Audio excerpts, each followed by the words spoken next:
Сомен кел кітапқа негізделген қаржылық қағидалар, қаржылық сауаттылық. Сол. Анау есік терезелерді жапсақ, пойыз өткен кезде тағы бір нәрсе болса, кедергі болады да, бізде микрофон жоқ. Сол.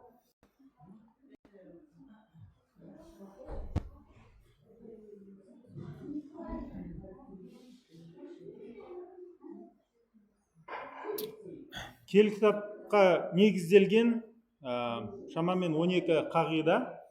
Егер осыларды ұстанатын болсақ, әр қағиданы бөлек қарастыратын болсақ, үлкен тақырып, сол. Біріншісі, барлық нәрседе Құдайдікі екендігін түсіну. Ол біз тек қана басқарушымыз, сол.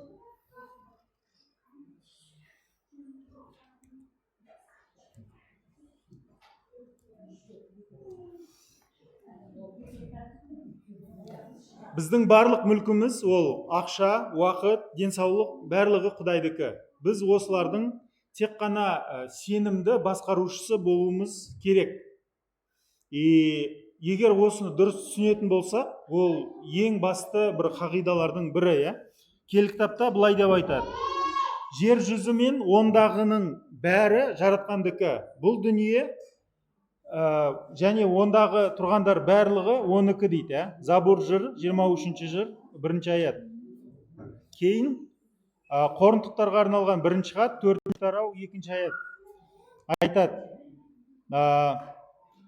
ал басқарушылардың әрқайсысынан сенімді болуы талап етіледі дейді. Бұған қатысты қолданысы жеке мүлікке иемдену емес, біздің негізгі мақсатымыз, бірақ соның жақсы басқарушысы ретінде өмір сүру. Өйткені жаңағы Аюб айтқандай, қалай осы дүниеге келдік, солай қайтамыз, солай. Ақшаны Құдайдың еркіне сай қолдану. Сол кезде жаңағы кезінде Құдай Адам ата мен Хауа-ананы жерде жаратқан кезде де оларға осы дүние жүзін физикалық әлемді басқаруға, бастық болуға жаратқан еді. Бірақ күнә келгеннен кейін олар оны дұрыс атқарған жоқ. Келесі қағида, ол нәрсе еңбек ету. Біз жаңағы ақшаға келген кезде, ақша табуға қатысты неше түрлі, қазіргі заманда интернет арқылы неше түрлі нәрселерді естиміз, бірақ біз кел кітапта айтатын бір нәрсені ұмытып кетеміз. Екінші қағида, ол еңбек ету. Еңбек ету ол Құдайдың еркі. Ақша кездейсоқ келмейді, ол адал және табанды еңбектің жемісі.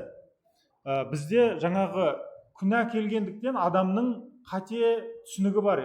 Жұмысқа қатысты, еңбекке қатысты, ол тек қана ақымақ адамдар ауыр еңбек етеді, ал ақылды адамдар ауыр еңбек етпей ақша табады деген түсінік. Бірақ егер кел кітапты оқитын болсақ, күнә болмай тұрып ақ Адам ата мен Хауа-анаға Құдай еңбек етуді бұйрық етіп берді. Алайда күнә келгеннен кейін еңбек қиындап кететін болды. Сол. Кел кітапта егер оқитын болсақ, мысалға 10 өсиеттің бірі, о жақта айтады: біз әдетте білетініміз 7-ші күн демал дегенді білеміз, бірақ оған дейінгі бұйрықты ұмытып кетеміз. Айтады: 6 күн еңбектеніп, барлық жұмыстарды істей бер дейді.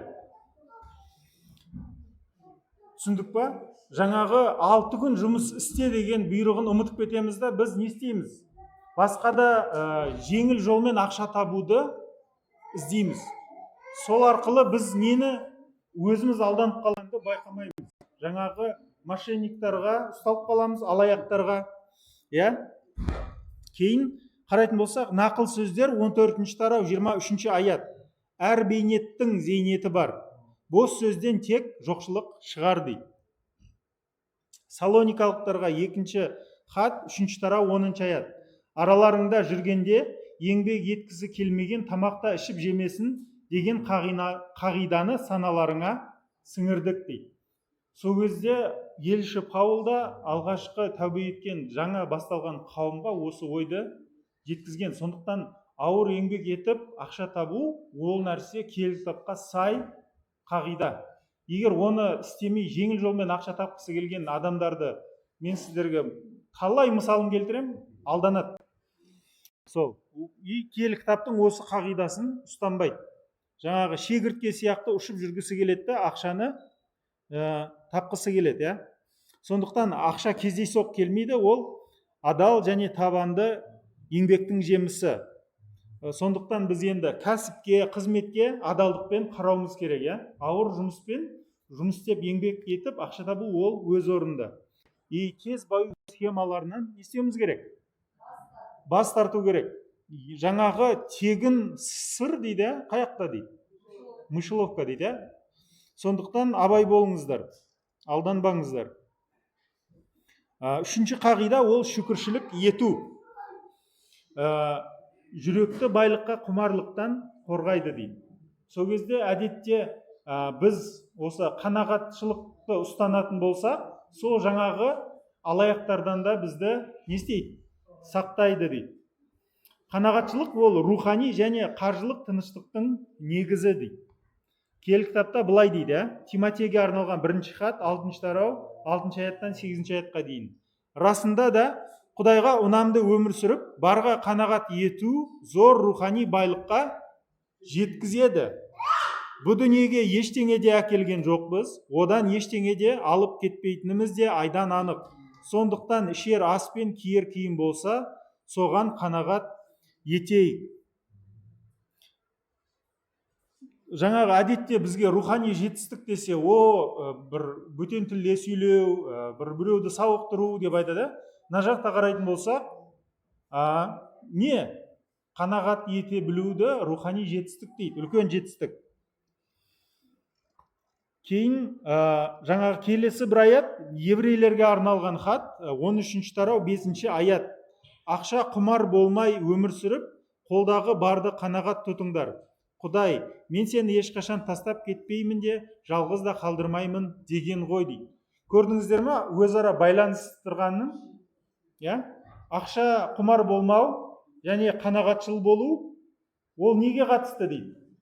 Құдайдың уәдесіне сену. Сол кезде біз айтамыз, Құдай, сен уәдеңе тұрмайсың, сондықтан мен оны өз-өзімді құтқаруды өз қолыма алуым керек. Алло, мынау алаяқ бекен? Айтшы, мен саған ақшамды жіберейін деп алаяққа алданамыз, Сол. Бұдан қолданса, күнделікті алғыспен өмір сүру.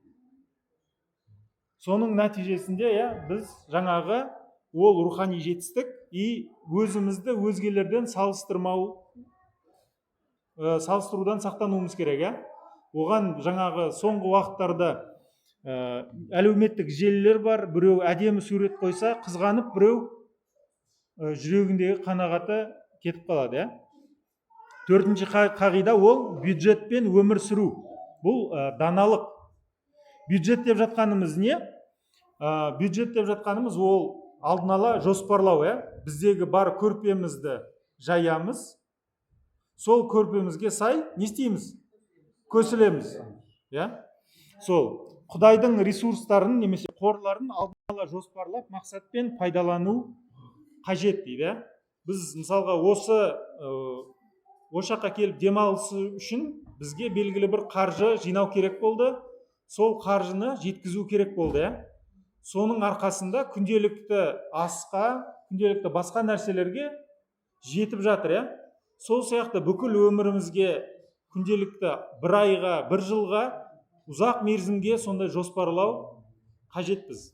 Сол көрпемізге сай көсілуіміз керек. Осындай нәрселерді айтатын болсам, бар ғой, адамдар кейбір кезде мен бір аспаннан айдаһарды көрдім дегендей, маған сен жындысың ба дегендей қылып қарайды. Бірақ мынау нәрсе өте орынды нәрселер. Луқа жазған хабар 14-ші тарау 28-ші аятта айтады. Сендердің біреуің бір мұнара салғысы келеді дей, сонда ол құрылысты аяқтауға қаражатының жетер жетпесін білу үшін алдымен отыра қалып кететін шығынды есептеп алады дейді. Жаңағы ғимарат соғатын болсақ, алдын ала ойланамыз ғой, жоспарлаймыз. Иса осыны алады, менің соңымнан кім ергісі келсе алдын ала ойлансын дейді. Өйткені соңымнан еретін болсаңдар, оның қиын салдары бар дегендей осы иллюстрацияны қолданады. Бірақ оның артында тұрған кәдімгі материалдық шындық бар. Бір нәрсені істейтін болсаң, соғатын болсаң, жоспарлайсың. Сол сияқты біз бүкіл айымызды, бір жылымызды, бүкіл өмірімізді алдын ала солай жоспарлап өмір сүруіміз керек. Сондықтан жаңағы түскен айлықты біз бөлеміз. Жұмсайтын категория, кейін жинайтын категория. Жинау ол біздің пенсиямыз бар, тағы да басқа нәрселеріміз бар, жинау керек. И беру, қаржылық қызмет немесе жомарттылықпен одан артық біреуге бергім келеді деп қызмет етем десеңіз, соны жоспарлау. Келесі, келешекке жинау. Жаңағы бюджеттің болашақты біз не істеуіміз керек? Жоспарлауымыз керек. Бұл алдын ала дайындық. Қазақтарда да басқа адамдарда да неше түрлі нақыл сөздер бар. Жаңағы қысқа арналған шананы жазда дайында дейді. Сол сияқты бізде алдын ала дайындауымыз керек. Жинақтау ол дағдарысқа тап болмас үшін көрегендікпен әрекет ету дейді. Жаңағы егер сіз қазір жұмысыңыз болмай қалса, жұмыс іздеуге қажетті алдыдағы 1-2-3 айға сізге қаражат қажет. Сол нәрсені сіздер ойлау керексіздер, ойластыру керексіздер. И ол нәрсе жаңағы сол көрегендік.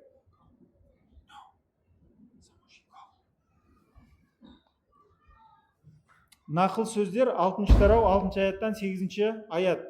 Жалқау неме, құмырсқадан үлгі ал. Ісіне қарап оның парасатқа ие бол. Бастық, бақылаушы, билеушісі болмайды, бірақ жазда ол қысқы азығын дайындайды. Орақ кезінде тамағын жинап сақтайды дейді. Кейін нақыл сөздер 21-20. Дананың мекені май мен байлыққа толар, ал надан өзінде барды шашар дейді. Сол кездегі болашаққа дайындау да маңызды. Бұл нәрсе біздің болашақ пенсиямызға да қатысты.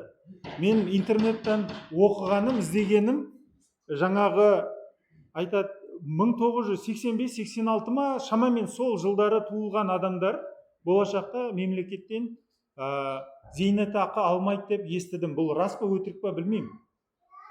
Бірақ солай болуы мүмкін. Болашағыңызды не істеуіңіз керек? Жоспарлауыңыз керек. Төтенше жағдай қорын жинау. Ауырып қалсаңыз, жаңағы жұмыстан айырылып қалсаңыз, тағы бір жағдай болып қалатын болса, кейін болашақтағы зейнетақы бар. И ұзақ мерзімді мақсаттарға жоспар құру керек. Болашақтағы балаларыңыздың оқуына ақша жинау керек, балаларыңыздың үй алуына жинау керек. Жаңағы біз тек қана бүгінгі күнді ойламай, бірақ алдын ала көреген болып жоспарлауымыз керек. Келесі ол қарыздан аулақ болу. Қаржылық еркіндік. Егер кел кітаптан қарайтын болсақ, айтады, қарыз тәуелділіктің бір түрі дейді. Басқаша айтқан кезде құлдықтың бір түрі. Оған сақтықпен қарау керек. Нақыл сөздер 22-7. Бай адам жарлыға үстемдік құрар. Қарыздар қарыз бергеннің құлы болар дейді. Көне өсиеттегі құлдық ол әдетте қандай деген кезде адамды оның еркіне қарсы былай алып кетіп құлдыққа салу деген мағынада емес. Адам біреуге қарыз болса, соған жалданып, өз қарызын төлегенше құлы болып қызмет еткен. Көне өсиеттің киелі кітаптағы Тауратта айтылған құлдықтың түрі сол. Кейін римдіктерге арналған хат 13-8 айтады. Қарыздарыңды уақытылы өтеп қайтарыңдар. Әсіресе бір-біріңді сүю парызын өтеп тұрыңдар. Адамның басқаларды сүюі Құдайдың заңын да орындағаны дейді. Сондықтан біз егер бір нәрсені алуға ақшамыз жоқ болса, онда ол нәрсе біздің жаңа көрпемізден шығып жатқанымыз. Біз көрпемізге сай не істеуіміз керек? Көсілуіміз керек. Қарыз алғанда міндетті түрде уақытылы қайтарыңыз. Жаңағы мынау қарыз деп жатқанымыз, құлдық қалып келетіні қай мағынада? Қауымда бір нәрсе болайын деп жатыр. Басқа қалада сенушілердің жиналысы, құрылтайы болайын деп жатыр. Тағы бір нәрсе ұйымдастырайын деп жатырмыз. Барасың ба десе, бара алмаймын. Неге? Мойнымда қарызым бар, шыға алмаймын. Құлдық. Солай, бірақ соны алдын ала жоспарласаңыз, осы қағидалардың бәрі өзара бірге жұмыс істейді. Неліктен мынау қарыз алу шығады кейбір кезде? Неліктен қарыз алып жүр адамдар Қазақстанда? Жетпейді деген кезде не үшін? Той үшін ақша ала ма? Ала ма? Оны істе деп сізді мылтықпен кім келіп істетіп жатыр? Ешкім, Сол. Біреуден қалмай үшін оған тағы ораламыз, Тағы да басқа не үшін жаңа кредит аласыздар? Машина алу үшін. Үй алу үшін деген кезде де жаңағындай ойластыру керек, Қарыздың барлығы жаман емес. Ақылды қарызбен алатын болсаңыздар, ұтуға бар. Мысалға, мен мынандай рассрочка деген нәрсе бар, Ол нәрсе белгілі бір уақытқа созып береді, үстіне пайыз қосылмайды. Бірақ егер уақытында төлемесең, қосылады. Сол себептен мен бір нәрсені сондай рассрочкаға алатын болсам, мен ол нәрсені, ақшам бар, бірақ ол ақшаға алмаймын да, рассрочкаға алам. Сол кезде ол неден сақтайды мені? Девальвациядан сақтайды. Қараңыздар, мендегі бар ақшаны қолдан тастаған жоқ, ол ақшам бар, мүмкін депозитқа салып қоясың, и одан пайыз түсіп тұрады, үлкенірек сомма болса. И уақыты келген кезде оны төлеп тұрасың. 12 ай немесе 24 айға алсаң, сол кезде анаған пайыз түсіп тұрады. Тағы девальвация болса, менің қарызым не істейді? Азаяды. Екінші қарыздың түрі ол жаңағы ипотека, үй алу. Оның пайызы төмен алатын болсаңыздар ұзақ уақытқа, ол жақсы мүмкіншілік. Өйткені мысалға 7-8 пайызбен үй алсаңыз, пәтер алсаңыз, және оны да дұрыстап есептеуіңіз керек. Егер мен ауырып қалсам, жұмыссыз қалсам, егер Құдай сақтасын өліп қалсам, менің балаларым қалай төлейді деген кезде, соның ай сайынғы төлейтін сомасы жаңағы үйді, пәтерді жалға өткізіп, өзін төлейтін қылып алсаңыздар, сол кезде екі аяғыңыз жұлып тастасын, үйсіз қалмайсыз, Жаңағы нәрсе өзін өзі ақтайды. Бірақ бір кісілер ол мүмкіншіліктері бар ма, жоқ па, алды-артын есептемейді. Жаңағы өзінің айлығы мысалға 100 мың болса, айына 300 мың төлейтіндей қылып алады. Жарты жыл шыдайды, бір жыл шыдайды, біраздан кейін ол кісі мүмкіншілігі жоқ. Тағы құлдық. Қауымға келесің ба? Жоқ, жұмыс істеуің керек. Кітап оқисың ба? Уақыт жоқ. Сондай нәрсе, құлдық. Келесі, 7-ші, жомарттыққа қатысты айтады. Бұл нәрсе Құдайға ұнамды құрмет, құрметті нәрсе. Беру дейді, Құдайға табынудың көрінісі. Қорынтықтарға арналған 2-ші хат, 9-шы тарау, 6-шы аяттан 7-ші аятқа дейін. Бұл жайында сараң сепкен сараң жинар, жомарт сепкен жомарт жинар делінген ғой. Әрқайсың жүректерінің шешіміне сай, еш ренішсіз, зорлықсыз барларыңмен бөлісіңдер. Құдай қуанышпен беретіндеріңді ұнатады дейді. Сол кезде ол белгілі бір соманы айтып тұрған жоқ. Иерусалимде сол кезде ашаршылық болды, мұқтаждық болды. Тағы егер білетін болсақ, жаңағы Паулдың неше түрлі елшілік қызметін білеміз, елшілік істерін оқитын болсақ, хаттарын оқитын болсақ, ол сол елшілік қызметін атқарып жатқан кезде ол хаттарын жазды, қызметін істеді, қауымдар ашты. Ненің арқасында? Осы сенушілердің жомарттығының арқасында. Сондықтан ол нәрсе сол сенушілердің жомарттығы арқасында болды. Біздің қазіргі отырған жеріміз кезінде біреудің бір 5 адам немесе 10 адамның жері болған. Олар айтты, осыны Құдайға бағыштаймыз, осыны Құдайға қолдансын, сенушілер қолдансын деп не істеді? Берді. Біреудің жомарттығы. Соның жемісін көріп жатырмыз, Сондықтан біз бағанағыдай әрқашан қарызда болып, әрқашан жаңағы нәрселерге кірмейік те, қайта біз плюста болайық, біз жаңағы бата беруші адамдар болайық. Нақыл сөздер 3 тарау 9 аяттан 10 аятқа дейін былай дейді: жаратқанды құрметтеп сыйға бер мал мүлкіңнен, алған бар өніміңнің алғашқы түсімінен, сонда астыққа кенелер қамбаларың, ернеулеп толар шырынға ыдыстарың дейді. Солай. Бұған қолдану, қауымға, елшілікке, мұқтаждарға тұрақты түрде беру. Сол жайлы армандаңыздар, Құдай, мен осындай қызмет етейінші, осындай жомарт болуыма мүмкіншілік бер деп істеңіздер. Жаңағы бір кісі айтады, бақташы, менде жаңағындай 100 сиырым болса, бір сиырды қауымға берер едім деп айтады дейді. Ал сенде мысалға 50 сиыр болса, 50 сиырым болса да біреуін беретін едім деп айтады дейді. Ал сенде 10 сиыр болса, 10 сиырым болса да біреуін беретін едім дейді. Ал сенде қазір қаншау десе, 2 дейді. Біреуін бермейсің бе? Жоқ, бермеймін деп айтады дейді. Сол сияқты біз оны болашақта, бір қашан андай, мен саған болашақта жұлдызды сыйлаймын демеу керек. Қазір қолымызда не бар? Сол нәрседен жомарттық қазірден басталады. Сол нәрселерді өзіңізде болсын, балаларыңыз үйренсін, И жаңағы кейбір кісілерді мен қауымда 30 жыл бармын да, менің құрдастарым, менен кішкентай, менен үлкендер, ата-аналары балаларын қауымға алып келу үшін автобусының ақшасын аяйтын. Қазір олар жаңағы үйін сатып, баласы қауымға келсе, үйін сатуға дайын шығар. Сол сияқты андай басқа нәрсеге ақша табылады. Адам кредит тауып, мошенникқа ақша беріп, тағы бір нәрсе істеуге табылады ақша.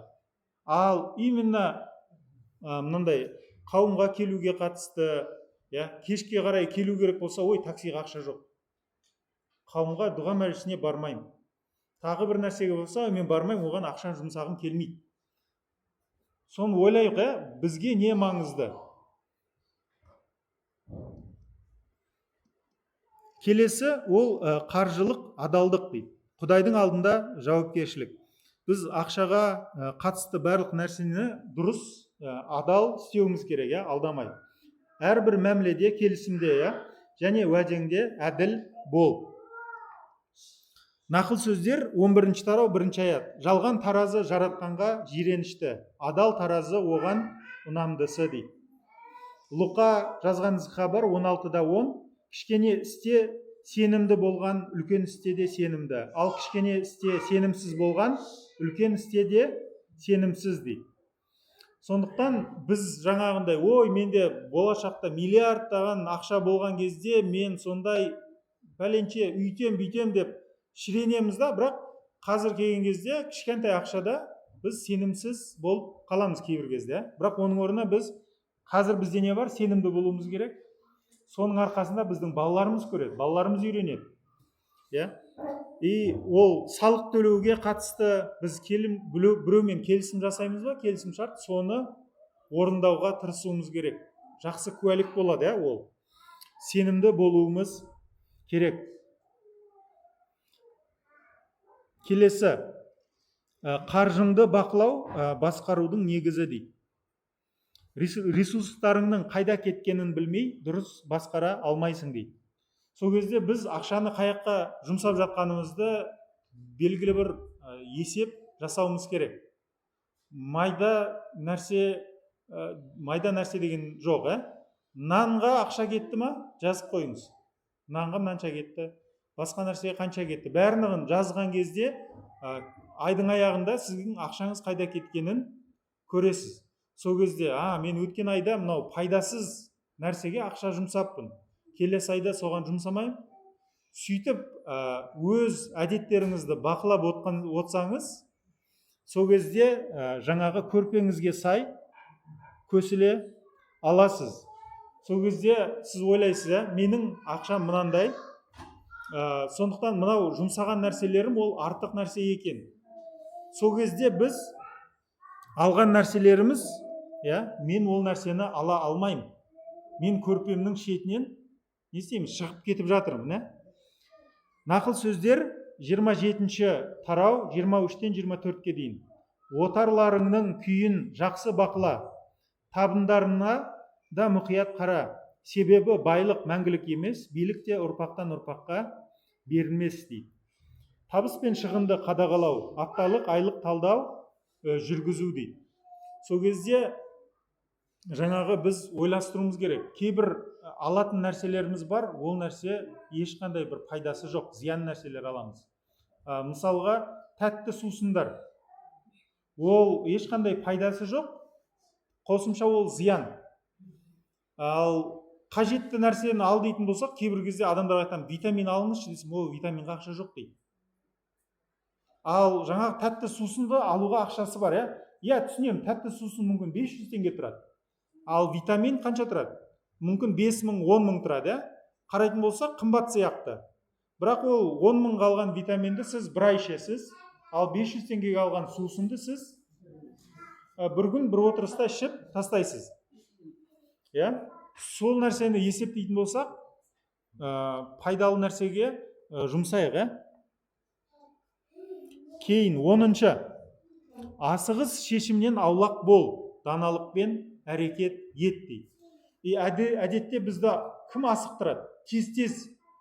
Тез шешім қабылдаңыз, мынау сізге ақша қалтаңызға лап етіп түсейін деп тұр деп, әдетте асықтыратын ол алаяқтар, дұрыс айттыңыздар. Алаяқтар. Кейбір кезде сөйтіп бізді таныстарымыз, туысқандарымыз, ең жақын адамдарымызда асықтырғысы келеді,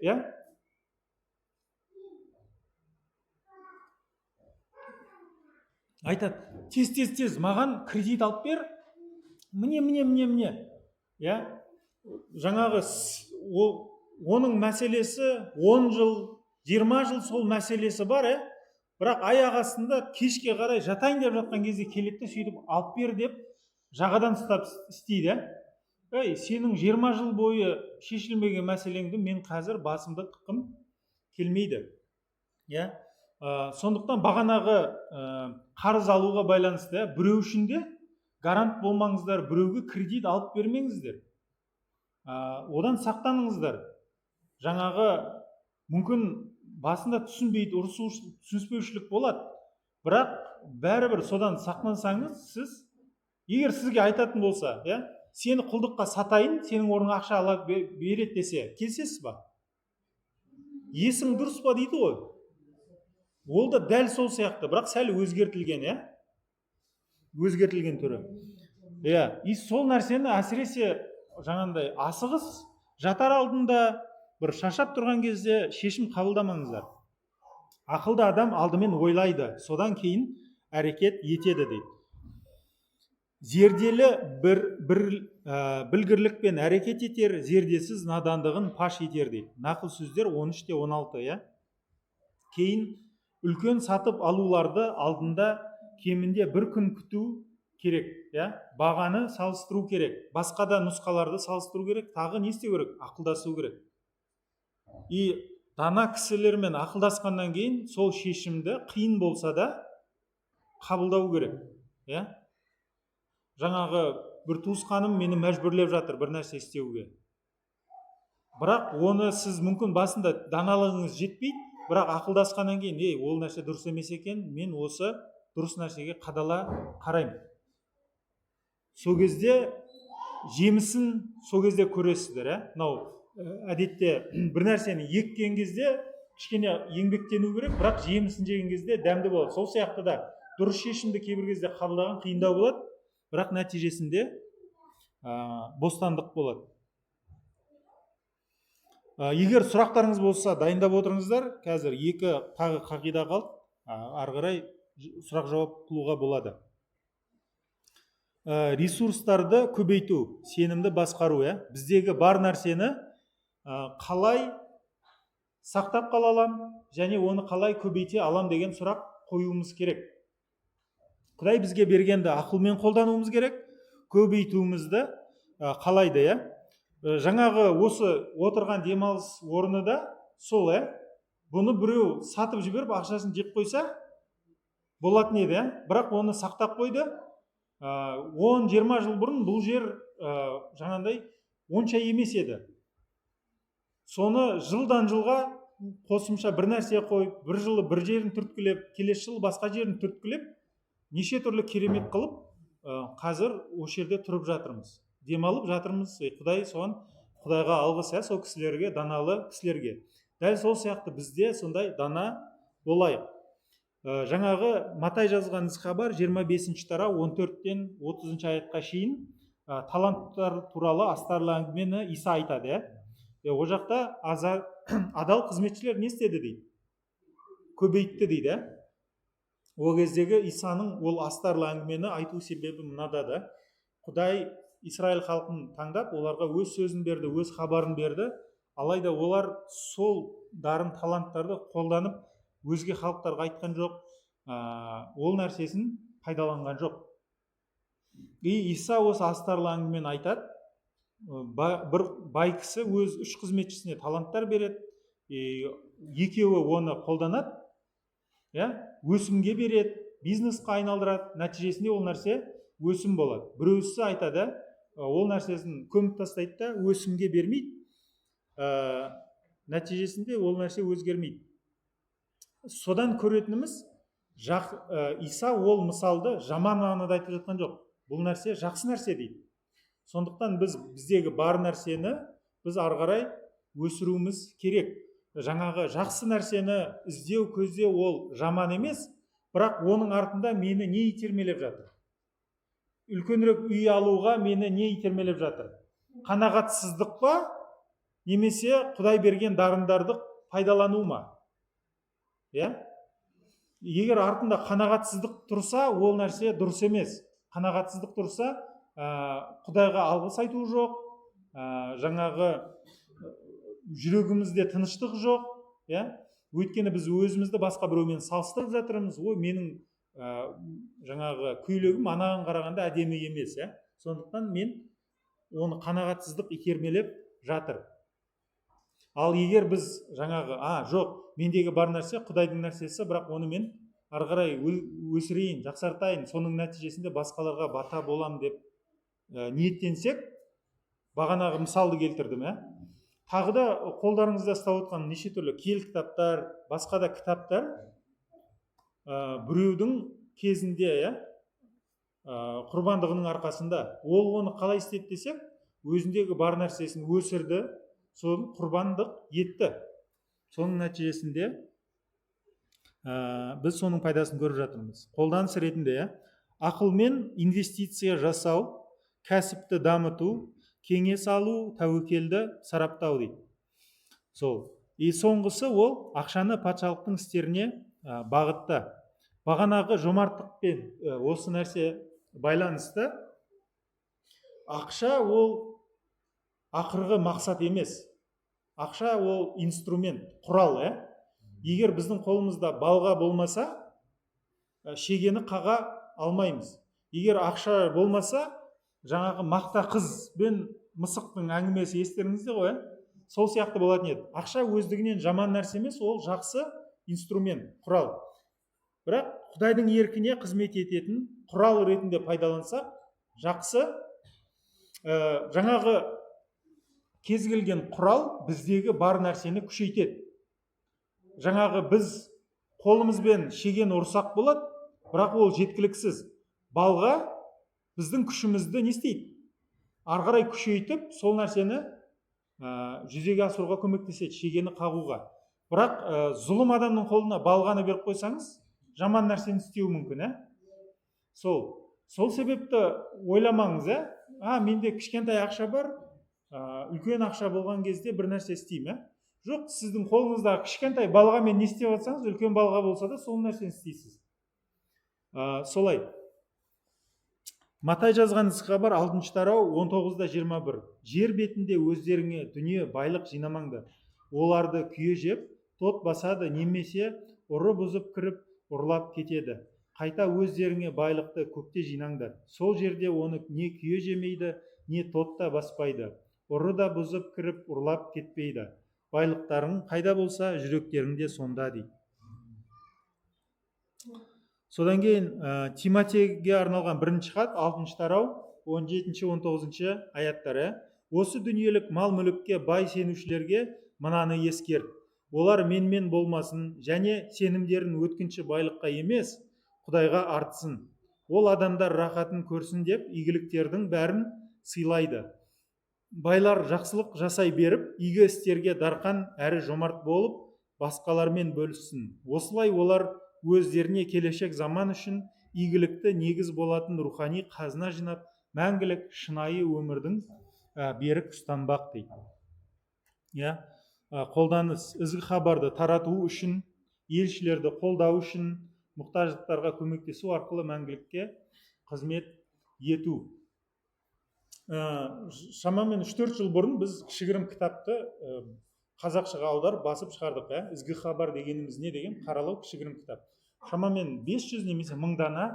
Оның ішіне аударуы бар, оның ішіне оны жаңағындай тексеруі бар, тағы оны әрбір бетке дұрыс бөліп, кітап қылып дайындап, оны кейін баспаға апарып, қағазға шығаруы бар.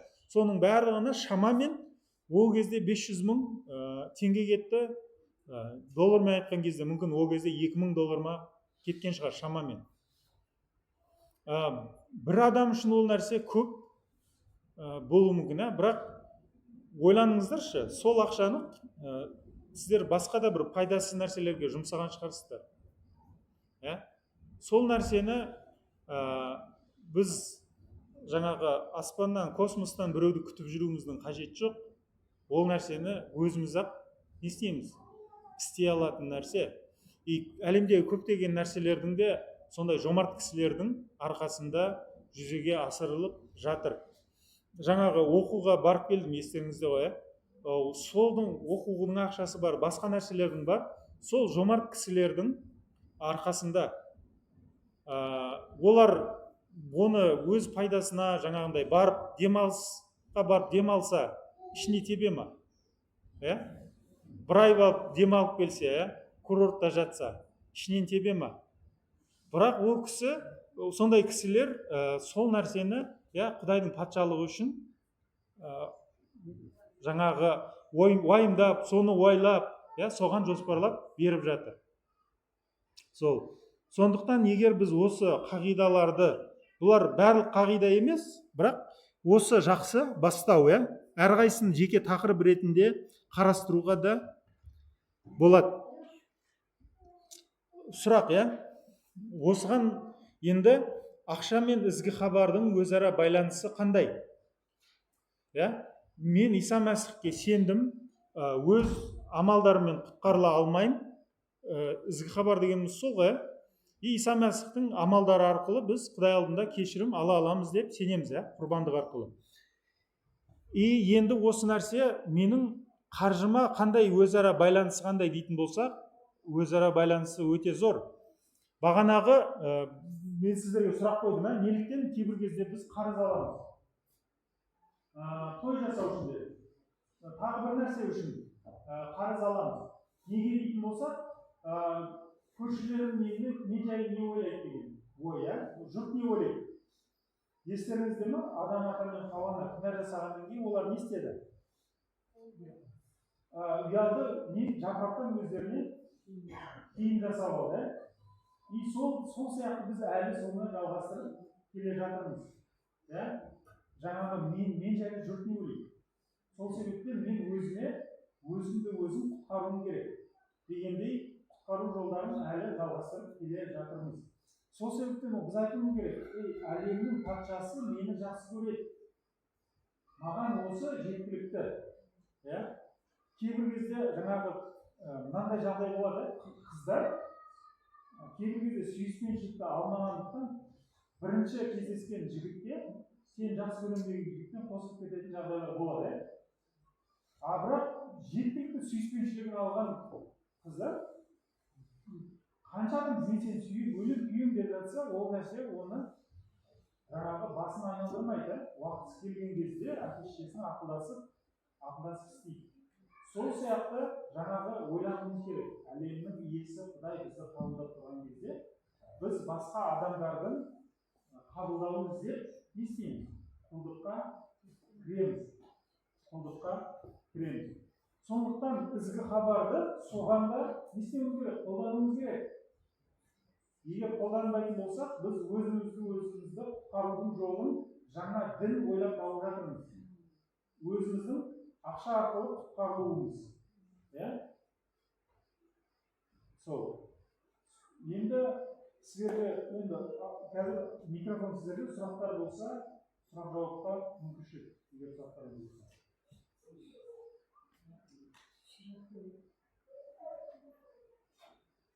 Сұрақ сол дейді ондай. Осындай семинарлар өтеміз, қаржылық сауаттылық жыл сайын өтеміз. Ешкім әсер етті бізге. Қалай енді әсер ету үшін не істеу керек? Қауым жетекшісі ретінде біз тек қана шындықты айта аламыз, қолымыздан келгенше жеткізе аламыз. Жаңа айтады ғой, мына мысалды қолданамыз, ренжіп қалмаңыздар, жаңағы жылқыны суға алып келуге болады дейді, алып келе аласың, бірақ суды ішкізе алмайсың дейді. Ол бір жақ. Екінші жақ ол адамның өзіне тәуелді нәрсе да. Қалай ойлайсыздар? Дәуіт жаңағы әйелімен некадалығын бұзып, оның күйеуін өлтіріп, соны істеуді білді ме? Жаңағы дұрыс емес екенін білді ме, білген жоқ па? Білді, иә. Өйткені ол Талат заңын білетін, ол нәрсе күнә екенін түсінді, бірақ ол нәрсені істеген жоқ. Сондықтан киелі кітапта жаңағы нақыл сөздерді оқитын болсақ, дана мен ақымақ жайлы айтады. Сонымен тағы үшінші сөз бар, ақылды деген сөз бар. Ақылды деген кісі дұрыс нәрсені біледі, дана кісі сол нәрсені орындайды, жүзеге асырады. Ақымақ либо білмейді, либо орындамайды. Сол, сіздер ойлауыңызды мен білемін, бірақ орындамасаңыздар, сіз ақымақ деген категориядасыз. Сол. Енді сол нәрсеге назар аударып, егер орындамасаңыздар, соның жемісін жейсіздер, жаңағы осы әлемді жаратқан кім? Құдай. Құдай жаратқан кезде осы әлемді қалай жаратты? Себеп салдар болатын әлем болып жаратты. Егер балға мен шеген ұрсаң, балға шеген не істейді? Кіреді. Балға себеп, шегенің кіруі салдар. Жаңағы қаржылық заңдылықтар бар, сол заңдылықтарды сіздерге айтып жатырмын, сол нәрсені орындасаңыздар, жақсы салдарын жейсіздер, көресіздер, орындамасаңыздар, жаман салдарын көресіздер. Жаңағы киелі кітапта айтады ғой, не ексең, соны орасың дейді. Не ексең, соны көршің орама, кім орады? Өзің орасың, бірақ тағы балаларыңыз бар, күйеуіңіз бар, әйеліңіз бар, отбасыңызбен соны жейсіздер. Сондықтан ойланыңыздар. Әрине, біз жетекшілер ретінде сіз үшін сыйнаны жақсы көреміз, бірақ ақырында оны жейтін, оратын өзіңіз. Әрине, көмектескіңіз келеді, бірақ осы салдарды Құдай сендердің көргендеріңізді қалайды. Сол.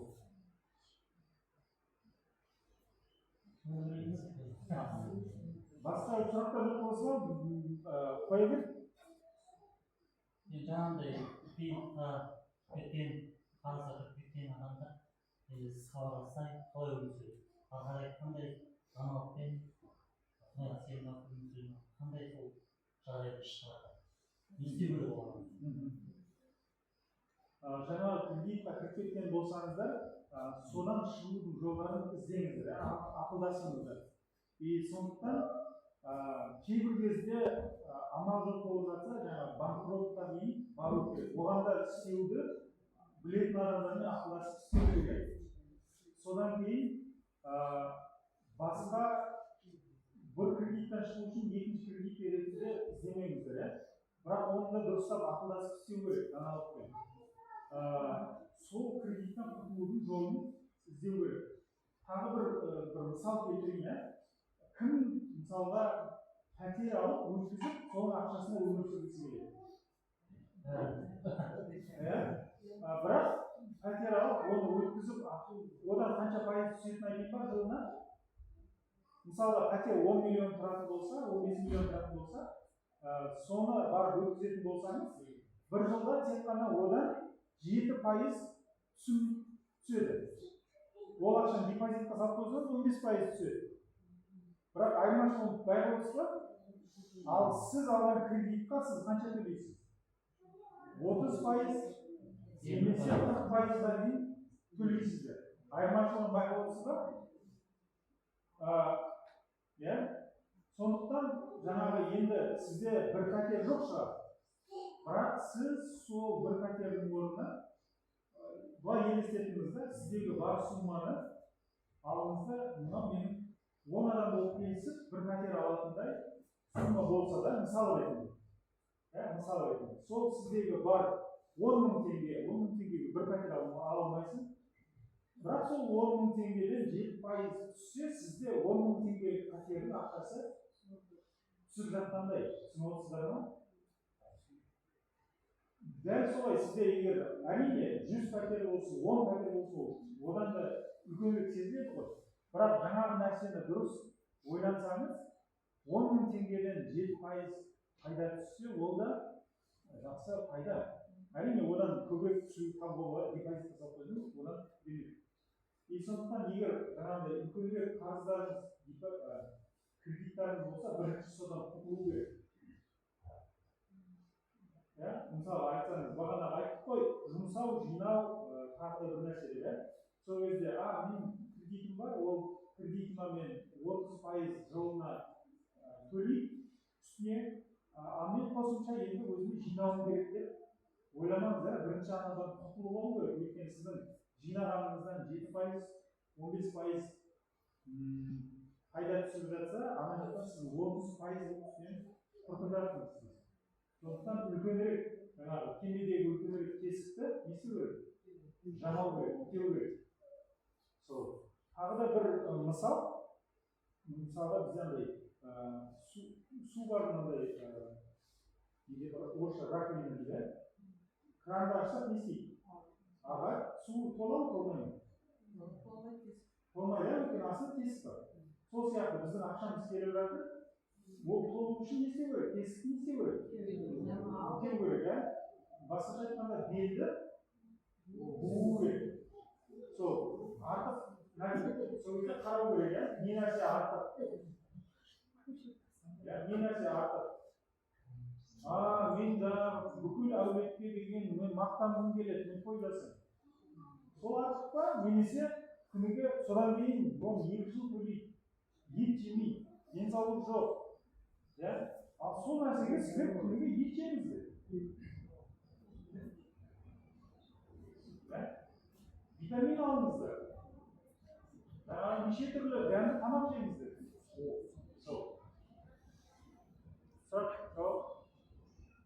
Мынау мен жаңағы осылай киісіндер тіке айтып жатыр. Өйткені жұмсақ айтқан кезде біздің қазақтар деп өткізе береді.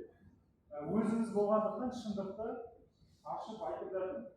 Осыны түсіне білсеңіздер, сізде осындай қаржылық бостандық болады да. Мен айтсам. Мен қазір адам бұл кісінің сөзі бәрін айтып отыр. Былай да, неде қаржы салып болады. Шынымен де